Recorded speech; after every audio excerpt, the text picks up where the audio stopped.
Congress party Huzurabad నియోజకవర్గం incharge Udathala Pranay బాబు ఆధ్వర్యంలో ఒమ్మికుంట పట్టణ కౌన్సిలర్లు కాంగ్రెస్ సిద్ధం పుచ్చుకున్నారు. ఈ కార్యక్రమంలో మాజీ మార్కెట్ చైర్మన్, పట్టణ కాంగ్రెస్ ఇన్ఛార్జ్, కార్యకర్తలు, నాయకులు పాల్గొన్నారు.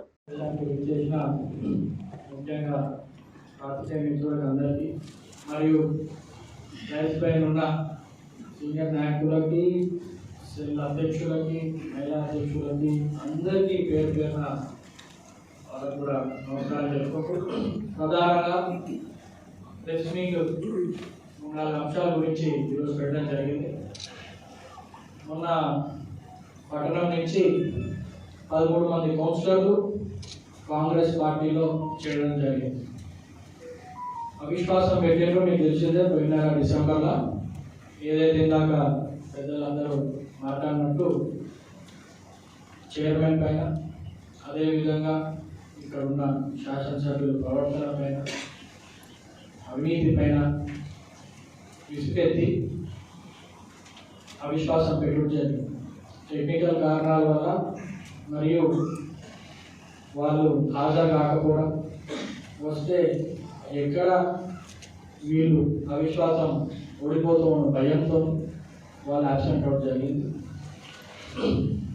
ఏదైతే ఇంకా పదవీకాలం సంవత్సరం కాలం ఉందని 13 మంది కౌన్సిలర్లు ఆ వార్డుల ప్రజలకు సేవ చేద్దాం, 6 గ్యారెంటీలు అందించడంలో వాళ్ళ కృషి ఉంటుంది, కాంగ్రెస్ అభివృద్ధిలో భాగం అవుదాం, ప్రజాపాలనలో ఒక భాగస్వామ్యం అవుదాం అనే ఉద్దేశంతో 13 మంది కౌన్సిలర్లు ఈరోజు మన ప్రెస్ మీట్ వచ్చారు. అదేవిధంగా కాంగ్రెస్ పార్టీలో జాయిన్ అవ్వడం జరిగింది. వాళ్ళందరినీ కూడా మేము స్వాగతం పడుతున్నాం. అదేవిధంగా మా కాంగ్రెస్ కార్యకర్తలు కానివ్వండి, ఆ వార్డులో ఉన్న ఇన్ఛార్జీలు కానీ వాళ్ళందరూ ప్లస్ వచ్చిన కౌన్సిలర్లు కలిసి ప్రజల సమస్య పైన వాళ్ళకి ఏ రకంగా పరిష్కరించాలో సమస్యలు తెచ్చుకొని అందరూ కలిసిమెలిసి పనిచేస్తారు. ఎవరి ప్రాధాన్యత వారికి తగ్గుతుంది. కాంగ్రెస్ పార్టీలో సముద్రం లాంటి పార్టీ, చాలామంది అభివృద్ధి, ప్రజాపాలన తీరు నచ్చి జాయిన్ అవుతుంటారు. అదేవిధంగా సీనియర్లని గౌరవించుకుంటాం. వాళ్ళకి ఏదైతే ప్రాధాన్యత ఇవ్వాలో ఖచ్చితంగా ప్రాధాన్యత వాళ్ళకు ఉంటుంది. కష్టపడే వాళ్ళకి పదవులు వస్తాయి, ప్రాధాన్యత ఉంటుంది, గౌరవం ఉంటుంది. అదేవిధంగా రానున్న ఎలక్షన్ల దృష్ట్యా, దాని తర్వాత ఏదైతే లోకల్ బాడీ ఎలక్షన్ నా దృష్ట్యా చూసుకొని పార్టీ బలోపేతం చేసుకోవడానికి కార్యకర్తలు కానీ ఒక లీడర్లు కానీ పార్టీ కూడా చాలా అవసరం. వాళ్ళందరూ ఎవరైతే కాంగ్రెస్ పార్టీ అభివృద్ధిలో ఒక భాగం కావాలని జాయిన్ అవుతారో వాళ్ళందరికీ మేము స్వాగతం పలుకుతాం. కలిసిమెలిసి ఉన్న క్యాడర్ని, కొత్త క్యాడర్ని, యువతని, మహిళల్ని అందరినీ కలుపుకోపోయి హుజురాబాద్ నియోజకవర్గంలో కాంగ్రెస్ పార్టీ బలోపేతానికి ఇక్కడ పార్టీ ఇన్ఛార్జ్గా మరియు ఇక్కడ నాయకత్వం అందరూ స్వీకరిస్తారు, స్వాగతం పలుకుతారని మరొకసారి నేను తెలియజేస్తున్నాను. అదేవిధంగా ఏదైతే రానున్న సమ్మక్క సారలక్క జాతర వస్తూనే మన ఎండోమెంట్స్ తరఫున ఏవైతే సమ్మక్క సారలకి మనం హుజురాబాద్ నియోజకవర్గంలో దాదాపు 11 నుంచి 14 ఊర్ల మన సమ్మక్కలు జరుగుతాయి. వాటికి వివిధ కమిటీలు ఫామ్ చేస్తున్నారు, చైర్మన్ ఉంటారు, గౌరవ సభ్యులు, కాంగ్రెస్ పార్టీ నాయకులు అందరూ అక్కడ ప్రజలకు ఎటువంటి ఇబ్బందులు కాకుండా చూసుకోవడంలో ముందుంటారు.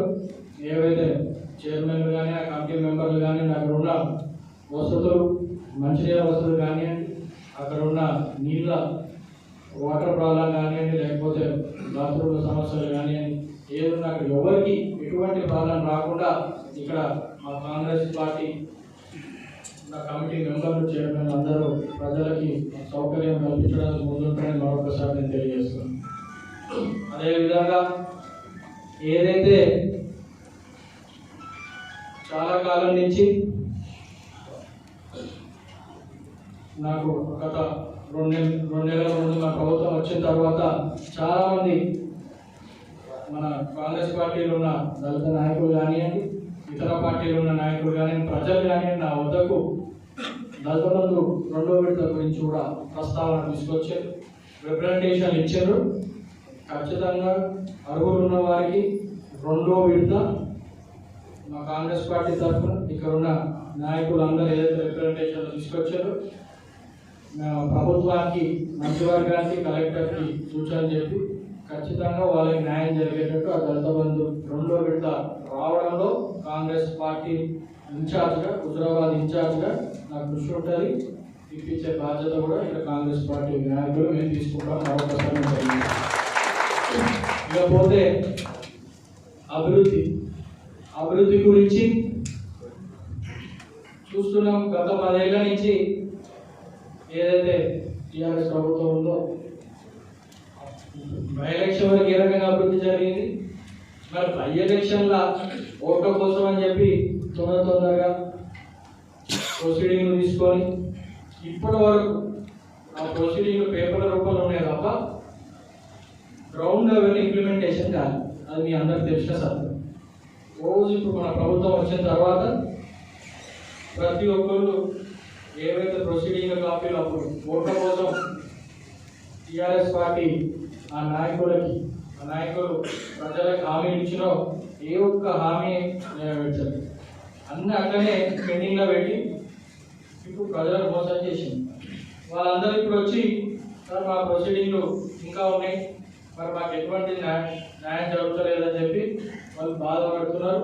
ఇప్పుడు వాళ్ళకి ఖచ్చితంగా ఏవైతే సమస్యలు ఉంటాయో తీర్చే బాధ్యత కాంగ్రెస్ పార్టీ తీసుకుంటుందని నేను తెలియజేస్తున్నాను. ముఖ్యంగా ప్రజాపాలనలో 6 గ్యారెంటీ పథకాలు